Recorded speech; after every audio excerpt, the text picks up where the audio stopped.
আসমানের দিকে তাকায় দেখো কত সুন্দর রঙের আসমান আল্লাহ বানায় রাখছেন। জমিনের দিকে তাকাও কত সুন্দর রং বেরঙের জিনিস আল্লাহ বানায় রাখছেন। আল্লাহর বানানো আসমান জমিন এত সুন্দর, না জানি আমার বানানেওয়ালা আল্লাহ আরো কত সুন্দর। ইলমে রায়ে জাজু করদান বেহিসাব, খলকে রাদাদান জওয়াবে বাসওয়াব। আল্লাহ তাআলার ভালোবাসা আমরা সবাই চাই, কারণ এত সুন্দর কণ্ঠ কে দিছেন? কথা বলেন। আল্লাহ দিছেন। আমাকে হায়াতটা কে দিলেন? আপনার চলাফেরার মতো পা দিলেন কে? খুঁজে খুঁজে যদি দেখেন সব দিনেওয়ালাকে, একমাত্র আমার আল্লাহ। আমার আব্বা আমার আম্মা হালকা পাতলা আমাকে বস্ত্র দিয়েছেন, বিবাহের পরে সব দায়িত্ব শেষ, তাও কত কষ্টর জিন্দেগি আমার। ওরে নবীর আশিক, আল্লাহ বলেন সব আমি তোমাকে দিলাম। অতএব ভালোবাসা তোমার মা বাবা যা পাবে তার থেকে আমি আল্লাহ কম পাবো না বেশি? বলেন।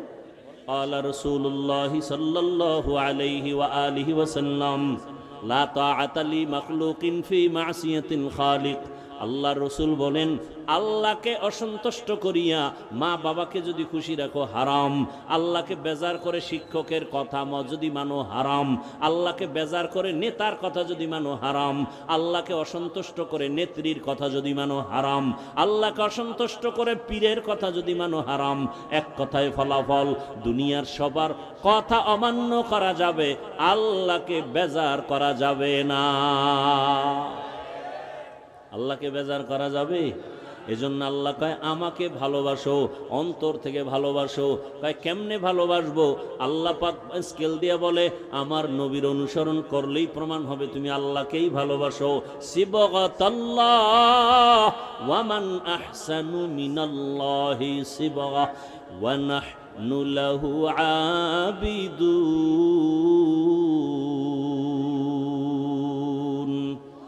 আল্লাহর রঙে রঙিন হও। দুনিয়াতে যত রং আছে আমার মাওলার রঙের মতো আছে আর সুন্দর রং?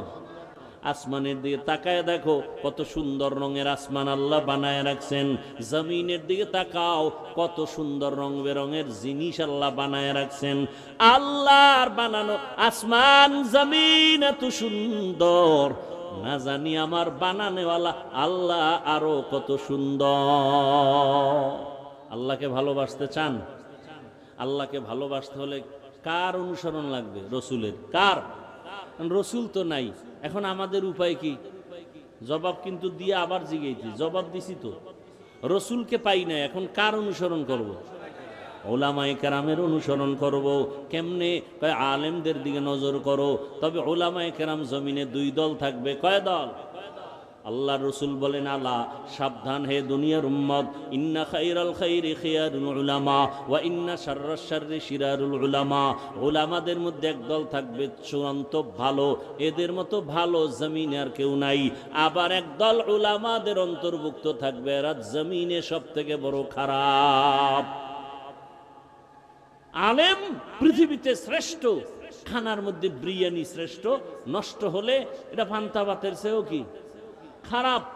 আলেম পৃথিবীর শ্রেষ্ঠ, এরা যদি উল্টাপাল্টা পথ গ্রহণ করে তাহলে এরা মদখোর গাঞ্জাখোরের চেয়েও খারাপ।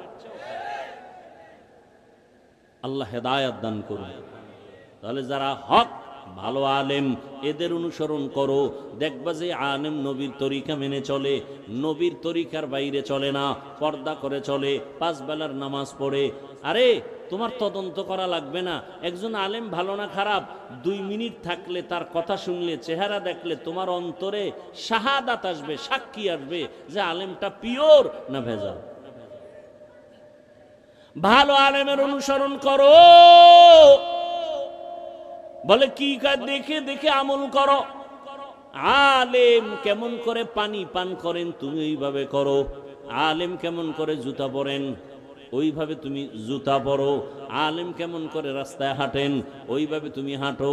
কারণ উলামায়ে কেরাম নিজের বাবারটা দেইখা শিখে নাই, কোরআন হাদিস পড়িয়া তাবেঈনদেরকে অনুসরণ করছেন, উলামায়ে মুতাকাদ্দিমিনকে অনুসরণ করছেন, তাবেঈনরা সাহাবা তাবেঈন এভাবে অনুসরণ করে সাহাবাদেরকে করছেন, সাহাবায়ে কেরাম রাসূলকে অনুসরণ করে আমল শিখছেন।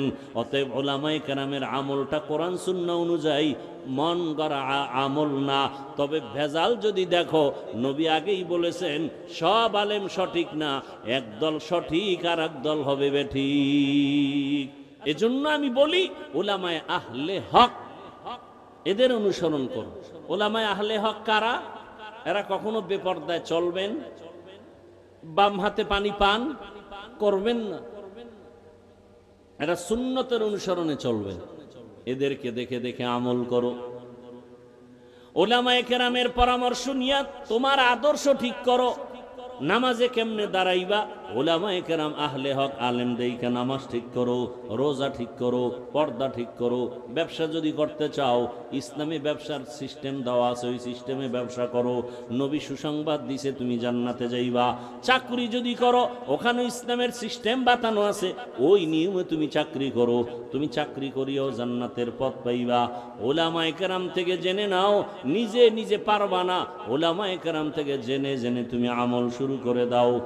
আর তোমার উলামায়ে কেরামের থেকে যাইনা শুইনা আমল যা করবা, এর সাথে তুমি আগায়া থাকার জন্য, মজবুত হইয়া চলার জন্য, শয়তানের ধোকায় যেন পিছে পড়তে না হয়, এ কারণে তোমার মা বাবার দোয়া নেও, মুরব্বীদের দোয়া নিয়ে চলো।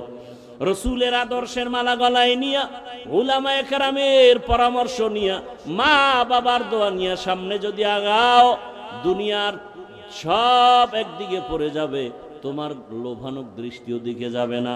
ওই লোকগুলো লোভে পড়িয়া কোটি টাকা পাইয়াও যত পেরেশানির মধ্যে আছে, তুমি অল্প টাকায় আনন্দে জীবন কাটাইবা, কোনো পেরেশানি থাকবে না।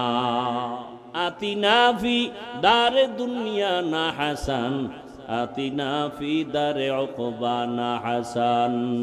ও আমার যুবক বাবারা, বৃদ্ধ বামাজি, পর্দার আড়ালের মা বোনেরা, আপনার মতো কত মা কত বোন, ও যুবক তোমার মতো কত যুবকরা জেনারেল লাইনে থাকিয়াও 5 বেলার নামাজ পড়ে পর্দা করে মা বাবার দোয়া নিয়ে চলে, তুমি কেন পারবা না রে বাবা?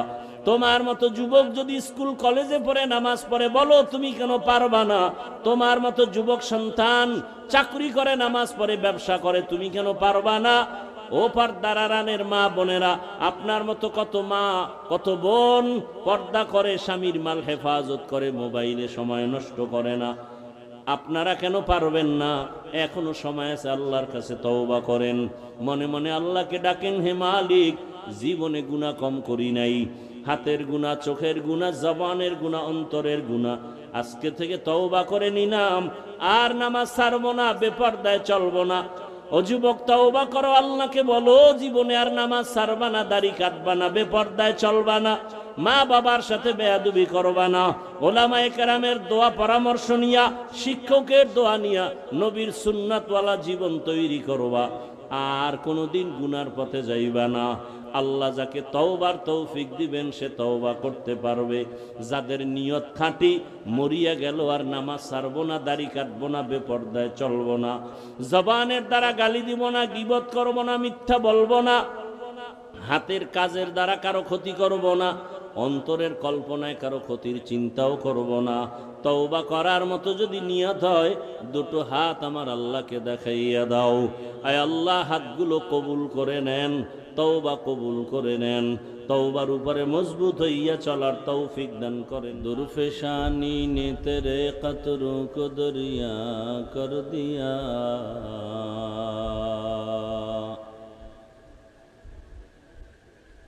दिल को रोशन कर दिया, आँखों को बीना कर दिया, हकीकत खुल जाएगी बवक़्ते इम्तिहान तेरे, कि सुस्ती में या मेहनत में गुजारी जिंदगी तूने। मुहम्मद ने आकर कुफर को मिटाया,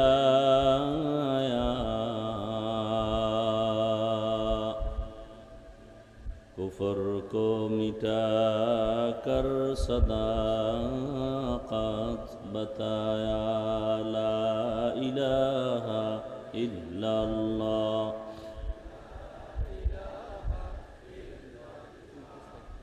ला इलाहा इल्लल्लाह,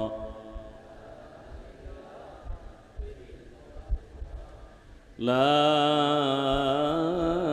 इलाहा इल्लल्लाह, मुहम्मदुर रसूलुल्लाह।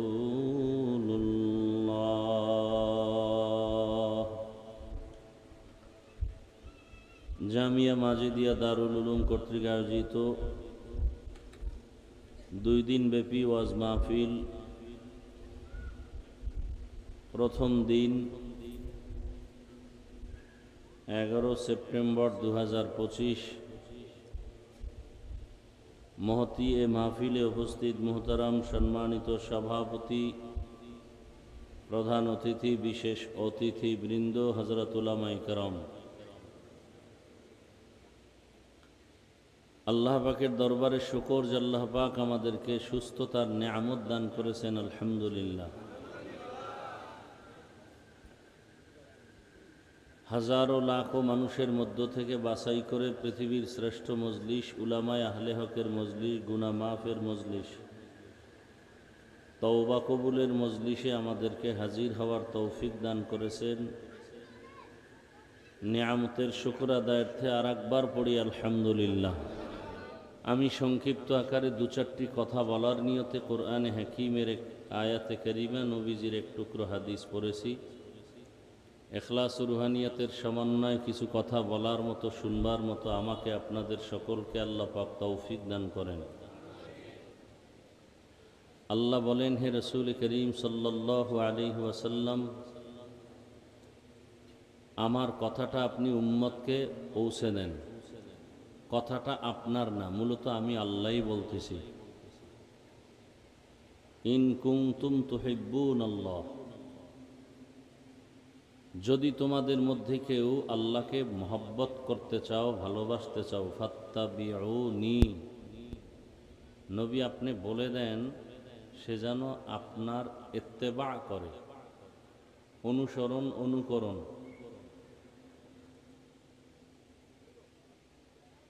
লাভ কি হবে? ইউহিব্বুকুমুল্লাহ, যে আপনার অনুসরণ করবে মূলত সে আল্লাহকেই ভালোবাসলো। আল্লাহ তাআলা বলেন, এর বিনিময় আমি আল্লাহ পাক তার কৃত সমস্ত গুনাহকে মাফ করব। আমি হলাম চূড়ান্ত ক্ষমাশীল। আমার মতো ক্ষমা করনেওয়ালা আর কেউ নেই। নবীজি বলেন, লা ইউমিনু আহাদুকুম হাত্তা ইয়াকুনা হাওয়াহু তাবআন লিমা জিতু বিহি, তোমাদের মধ্যে পরিপূর্ণ মুমিন হতে পারবে না কেউ যতক্ষণ পর্যন্ত আমি রসুল যা নিয়ে আসছি এগুলোর উপরে পরিপূর্ণ মোহাব্বত না করবে। অর্থাৎ নিজের প্রবৃত্তির থেকে, নিজের নফস থেকে, নিজের মনের চাহিদা থেকে আমি রসুল যা নিয়ে আসছি এর উপরে পূর্ণ মোহাব্বত না থাকবে, অনুসরণ না থাকবে, সে কখনো কামেল মুমিন হতে পারবে না। মুমিন হতে পারবে, কামেল না। আসল মুমিন হতে পারবে না। আশেকে রসুল হতে পারবে, আসল আশেক হতে পারবে না। যেমন এখানে আমরা সবাই বসে আছি, সব মানুষ। আল্লাহর আদালতে আমরা হাকিকতে মানুষ হতে পারিনি। আল্লাহর কাছে মানুষ হিসাবে গ্রহণ হওয়াটা, এটা ভিন্ন কিছু গুণ প্রয়োজন। তো আল্লাহ পাক রব্বুল আলামিন দুনিয়াতে মানুষ সৃষ্টি করার পরে মানুষকে আল্লাহ পাক সৃষ্টি জগতের মধ্যে শ্রেষ্ঠ মর্যাদা দান করেছেন এবং তার শ্রেষ্ঠ মর্যাদা ধরে রাখার জন্য দয়াময় আল্লাহ কিছু নিয়ম নীতি দিয়েছেন। পৃথিবীতে যত নিয়ম নীতি কিয়ামত পর্যন্ত আল্লাহ পাক এটা জারি রাখার ব্যবস্থা করেছেন দুই জিনিসের দ্বারা।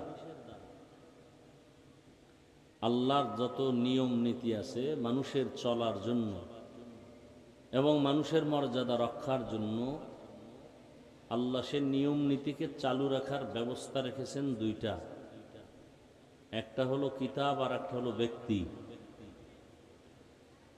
ব্যক্তি বলতে আল্লাহ কোরআনে বলছেন চার দল ব্যক্তি আমার বিধান আমার নিয়ম সব কিছু মানুষের সামনে পেশ করবে।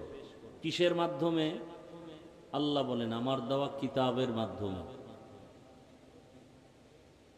আর যে মানুষগুলো যে ব্যক্তিগুলো আল্লাহর নিয়ম নীতিগুলো মানুষের সামনে পেশ করে যাবে কিয়ামত পর্যন্ত, সেই ব্যক্তিদের মধ্যে শ্রেষ্ঠ আম্বিয়ায়ে কেরাম আর শেষ এরা হবেন সলিহিন সাদিকিন। এরা ওয়ারাসাতুল আম্বিয়া, রসুলের ওয়ারিস, যাদেরকে আমরা উলামায়ে কেরাম বলি। আজকে আমরা ইসলাম পেয়েছি এক তো কিতাব কোরআনের মাধ্যমে, আর কোরআনটা বুঝছি জানছি উলামায়ে কেরামের মাধ্যমে। এই দুই রাস্তা ছাড়া আল্লাহ পাকের বিধান নিয়ম নীতি জানাও যাবে না, মানারও কোনো রাস্তা থাকবে না। আমাদের সমাজে যদি কেউ এই দুই ফর্মুলার কোনো একটাকে ধরে রাখে আর একটা ছেড়ে দেয়, তার ধ্বংস অনিবার্য। যেমন কেউ যদি বলে আমরা কোনো ব্যক্তি মানব না, শুধু কিতাব মানব, এইরকম কিছু মানুষ আমাদের জানা মতে আছে। এরা এক পর্যায়ে গিয়া রসুলকে মানে না। কাকে মানে না বলেন? একটু জবাব দিয়েন। এমনকি এরা সাহাবায়ে কেরামদের বিরোধিতাও করে। তাহলে আপনাদের ধারণা কি যারা সাহাবায়ে কেরামদের বিরুদ্ধাচরণ করে রসুলকে মানে না, এরা হক না বাতিল?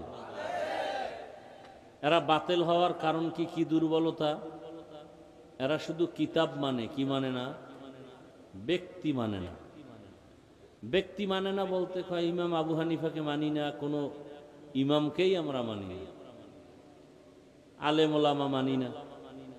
অথচ যারা এই স্লোগানগুলো দেয় তারাও তো ব্যক্তি। তারা ব্যক্তি না? না তারা জিন ফেরেশতা? তারাও মানুষ। ধরে নেন আমাদের দেশে যত ফেরকা আছে, একদল বলে কোনো মাযহাব মানি না, ব্যক্তি মানি না। কিন্তু দেখেন যারা বলে এরাও কোনো না কোনো একটা ব্যানার লাগায়া দল বানায়া চলে না? ওই দলে সভাপতি সেক্রেটারি নাই? বলেন, সত্য কথাটা বলেন। তারা বলে কোনো ব্যক্তি মানি না, অথচ তারা আমাদের থেকে বেশি ব্যক্তির পূজা করে। কোরআন হাদিস অনুযায়ী যদি কেউ কোনো আলেমকে মানে তাহলে এটা হবে ইবাদত। আর কোরআন হাদিস বাদ দিয়ে যদি কেউ কোনো ব্যক্তি মানে তাহলে এটা হবে পূজা। কি হবে? পূজা হবে। এটা শিরিকের অন্তর্ভুক্ত হয়ে যাবে। আবার একদল মানুষ দেখবেন এই প্যান্ডেলেও থাকতে পারে, বলে আমরা ব্যক্তি মানি, কিতাব মানি না। কিতাব বুঝিও না, মানিও না। কি মানি? আমরা পীর মানি। পীরকে কি হিসাবে মানে? বলে পীর আমার সব। কেমন সব? সে যদি জাহান্নামে যেতে বলে আমি জাহান্নামেই যাব, তারপরও পীর ছাড়ব না। এইভাবে পীর মানা জায়েজ নেই। এভাবে পীর মানা কি নেই? আমি আমার পীরকে মানব শ্রদ্ধার সাথে, কাকে পাওয়ার জন্য? আল্লাহকে পাওয়ার জন্য। যে পীরের মাধ্যমে যদি আল্লাহ নাই পাওয়া যায়, সে পীর মানার কোনো যুক্তিকতা নেই। আমি দুনিয়াতে সব কাজ মাধ্যম ছাড়া হয় না। আপনি একটা নদী পার হবেন, মাধ্যম কি? ব্রিজ। কথা ঠিক না?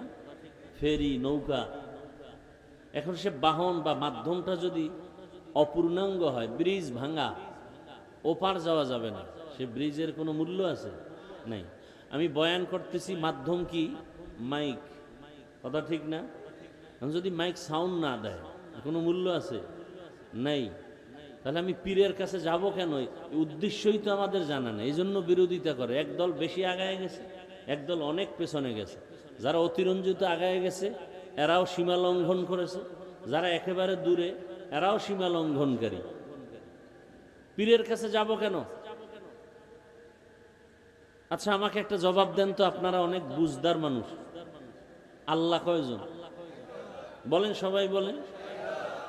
আল্লাহ যে এক, কোন দিক থেকে এক বলেন? বুঝা শুনে বললেন। আল্লাহ কি সব দিকে আছেন? আমার পেছন দিকে আছেন? এটা কোন দিক বলেন? পশ্চিম। আল্লাহ পশ্চিমে আছেন, উত্তরে, দক্ষিণে, কোন দিকে নাই? তাহলে নামাজ কেন পশ্চিমে পড়েন? তাল মিলেন। আমার কথা খুব গুরুত্বপূর্ণ, পারলে জবাব দিবেন, না চুপ থাকবেন, আমি বুঝাই দেব। অতি চালাকি করবেন না।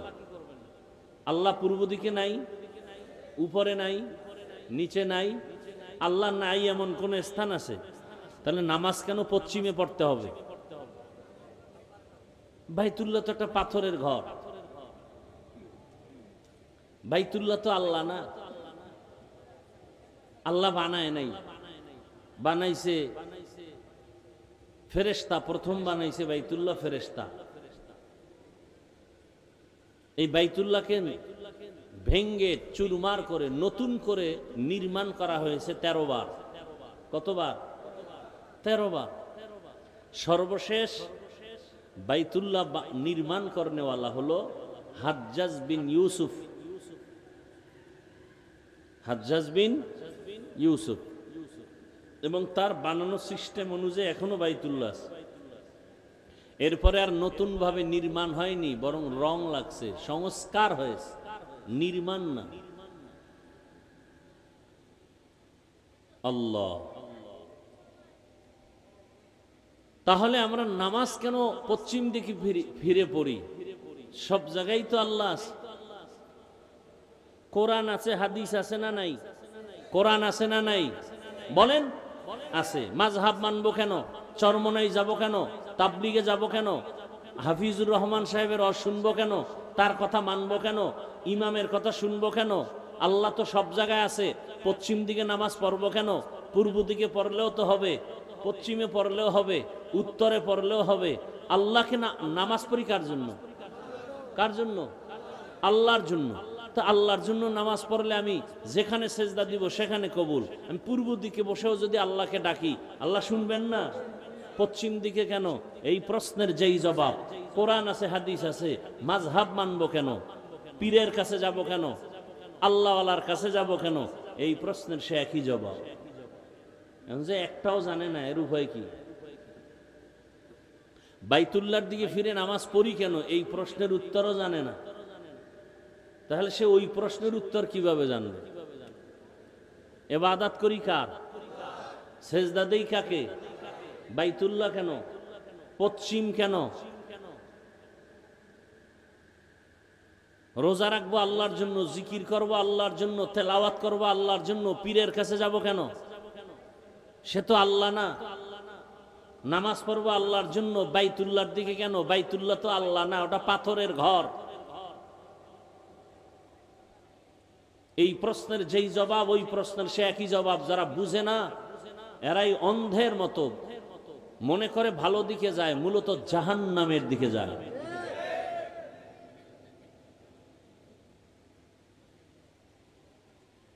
হযরত ওমরের ঘটনা আছে তো হাদিস শরীফে। হজরে আসওয়াদে চুমা খায় হাজি সাবরা, শুনছেন না?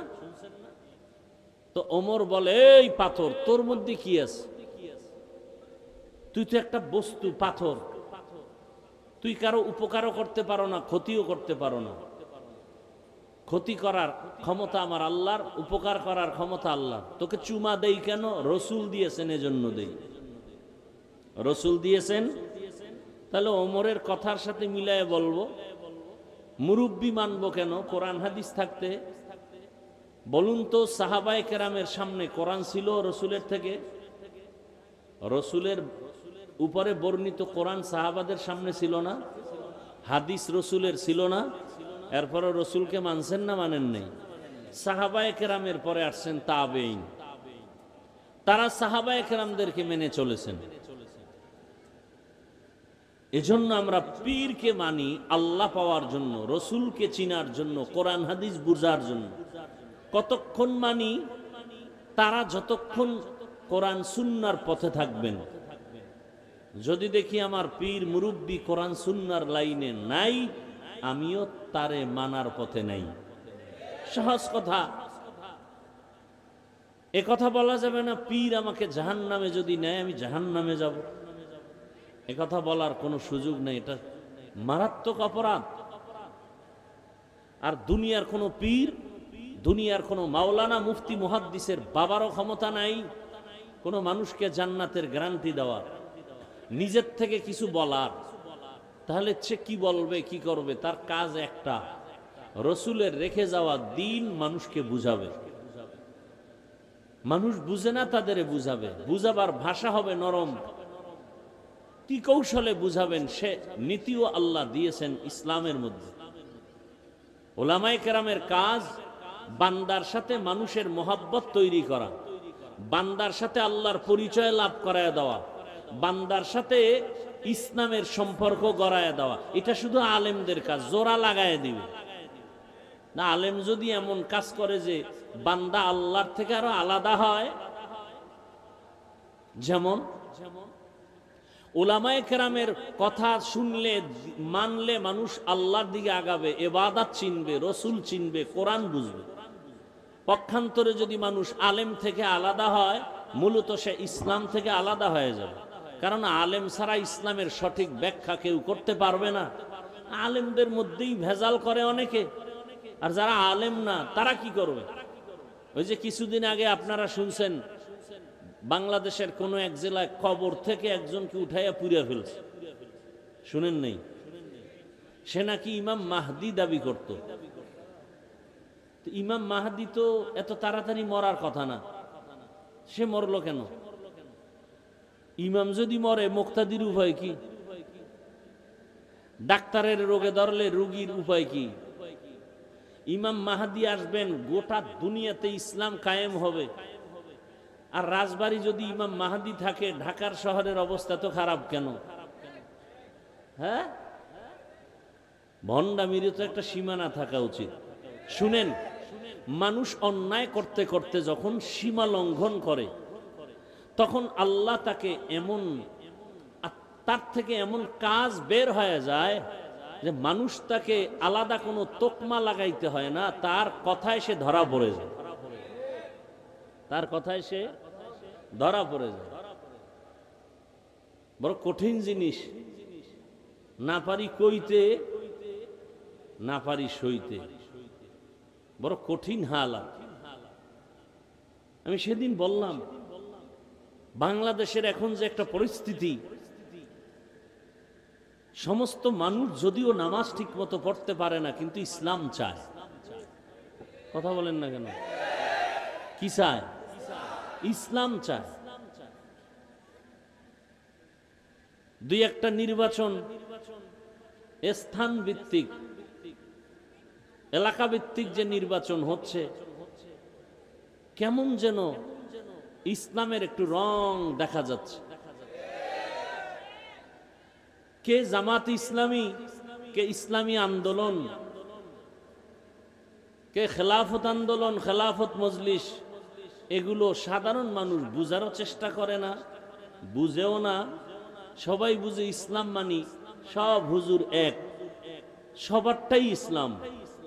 আলাদা আলাদা যদি বলি অমুক আমার না, আমি আমার, তখন মানুষ বিভ্রান্তের মধ্যে পড়ে যায়। এই কারণেই ইসলাম বাংলাদেশের জমিনে অনেক দুর্বল পয়েন্টে দাঁড়ানো।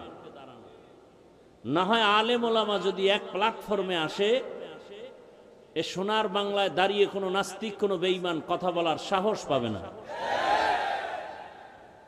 কিন্তু কোটি কোটি টাকা ব্যয় করা হচ্ছে কিছু মুনাফিকদের মাধ্যমে, যেন আলেমরা এক হতে না পারে।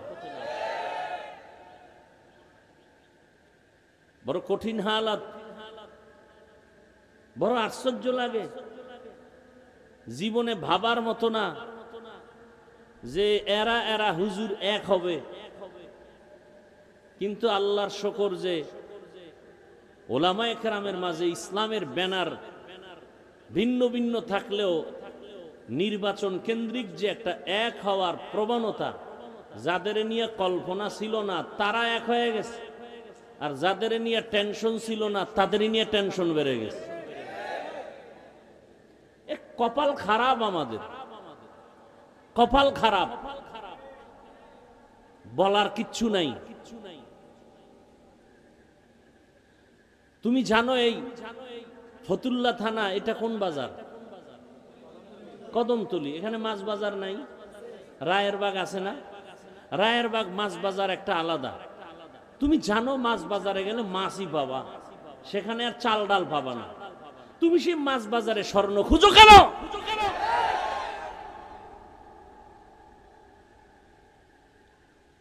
তুমি চালের দোকানে চাল পাবা, কিয়ামত পর্যন্ত স্বর্ণ পাবা না।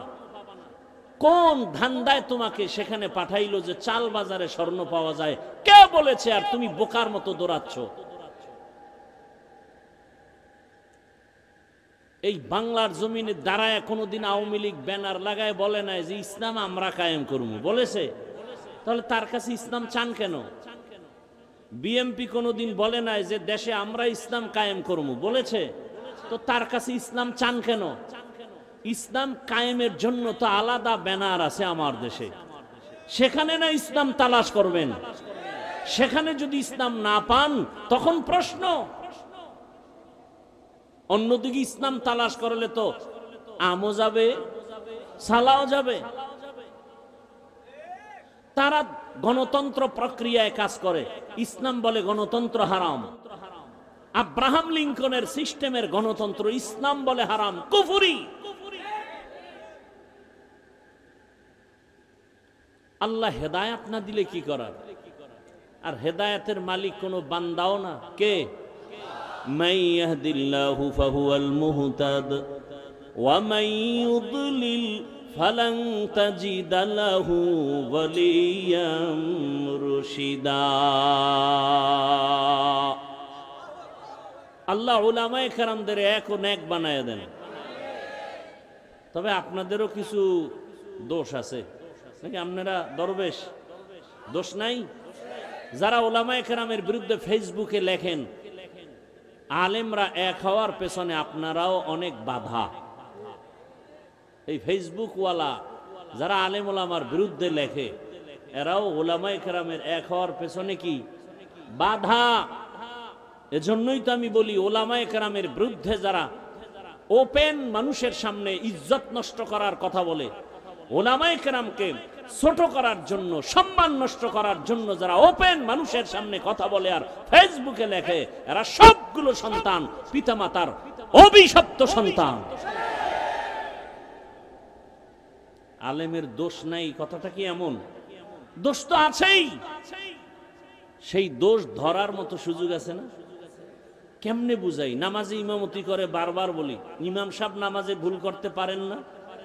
ভুল যদি হয়ে যায় নিয়ম কি? কথা বলেন না কেন? লোকমা দিবেন। কি দিবেন? লোকমা দিবেন।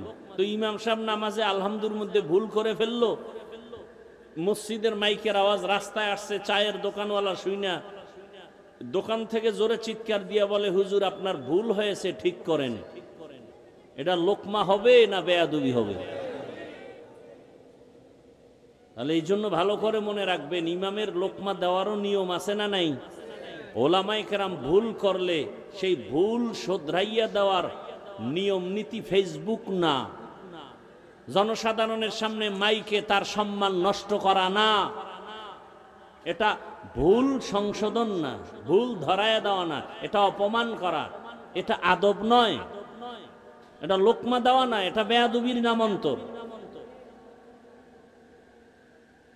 কিছু একেবারে আউজুবিল্লাহ বিসমিল্লাহ পারে না, ফেসবুকে লেখে, আলেমের বিরুদ্ধে লেখে বলে সতর্ক হয়ে যান। কে বলে যে আউজুবিল্লাহও পারে না, চেহারাটা ভাল্লুকের মতো, চুলগুলো উল্লুকের মতো, দিনরাত মোবাইল চালাইতে চালাইতে একটা গাঞ্জাখোরের চেয়ে খারাপ হয়ে গেছে চেহারা। আল্লাহ হেদায়াত দান করুন। তুমি যত মেডিসিন লাগাও চেহারার জীবনে সুন্দর হবে না। সুন্দর চেহারা বানায় দিছেন কে? সে আল্লাহর বানানোটা তুমি আলাদা কিভাবে করবা? দেখো না, একই মায়ের গর্ভের 5টা সন্তান, এর মধ্যে 2টা মেয়ে 3টা ছেলে, তিন মেয়ে 2 ছেলে, একই মায়ের সন্তান, একজনের কণ্ঠের সাথে আর একজনের কণ্ঠের আওয়াজের কোনো সম্পর্ক নাই, আছে?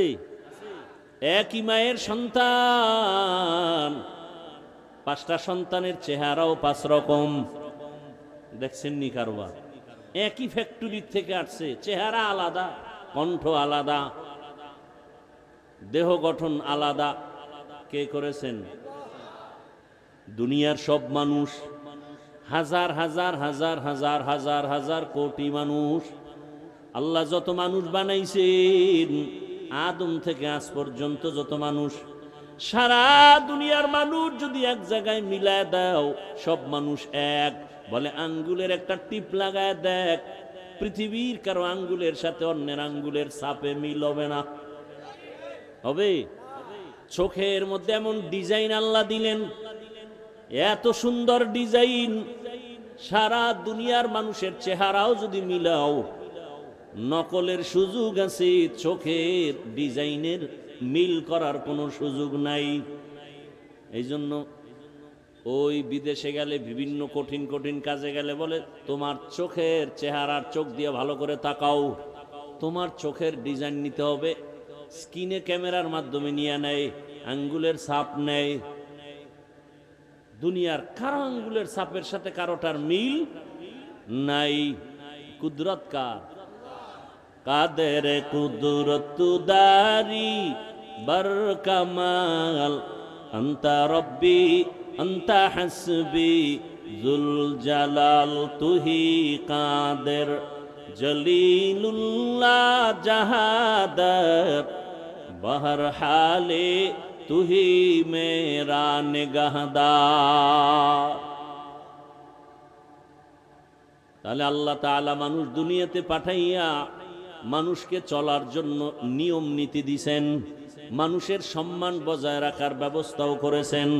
আল্লাহ তাআলা বলেন, ও দুনিয়ার মানুষ, আমি তোমাদের বানানোর পরে তোমার জীবনের সব প্রয়োজনের ব্যবস্থাও করেছি, অতএব আমার কাছেই চাইতে হবে। আমি আল্লাহ তোমার সব চাহিদা পূরণ করব। চাওয়ার আগেই তো সব দিয়া দিলাম, আরো কিছু যদি প্রয়োজন হয় আমার কাছে চাও। রহমতের নবী বলেন, ইজা সাআলতা ফাসআলিল্লাহ ওয়া ইজাস্তাআনতা ফাসতাইন বিল্লাহ। যদি প্রশ্ন করো, সাইল করো, কার কাছে করো? আল্লাহর কাছে চাও। কারণ দুনিয়াওয়ালারা সব ফকির, এজন্য দুনিয়াওয়ালারা চাইলে কষ্ট পায়। আল্লাহ হলেন ধনী, আল্লাহ বলেন আমার কাছে চাইলে আমি খুশি। ইয়া আইয়ুহান নাস আনতুমুল ফুকারাউ ইলাল্লাহ ওয়াল্লাহু হুয়াল গনিয়্যুল হামিদ।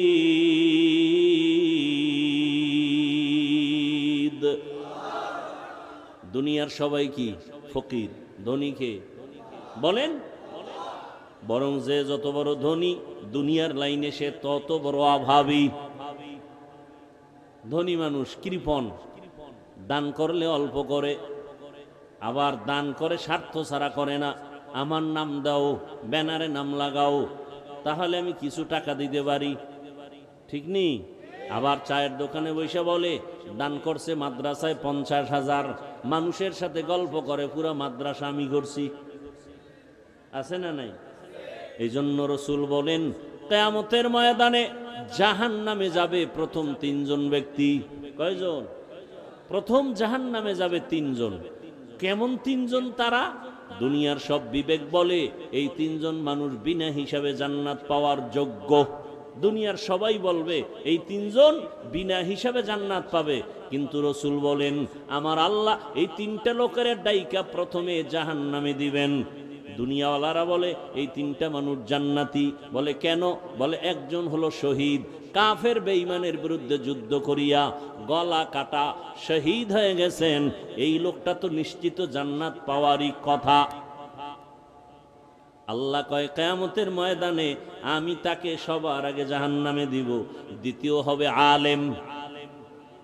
আলেমদের আল্লাহ ডাকবেন।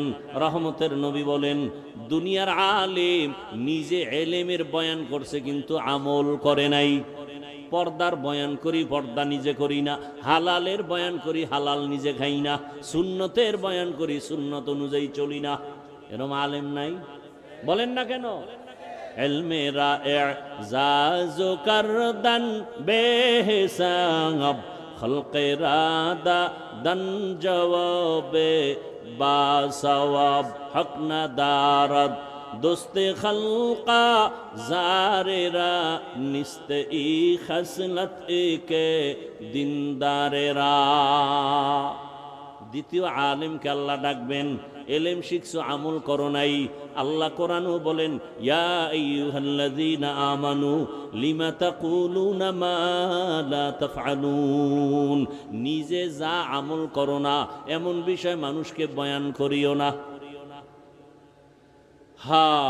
কিয়ামতের ময়দানে আল্লাহ ডাকবে, বলবে জাহান্নামের ফেরেশতা একে জাহান্নামের শিকল লাগায় নিয়ে যাও। 3 নাম্বার দানবীর আল্লাহ ডাকবেন, ও দান করনেওয়ালা, অনেক টাকা পয়সা তোমাকে দিলাম, দান করেছো? কাহা করেছি, মাদ্রাসা মসজিদে। কেন করেছো? বলে দ্বীনের জন্যই করেছি।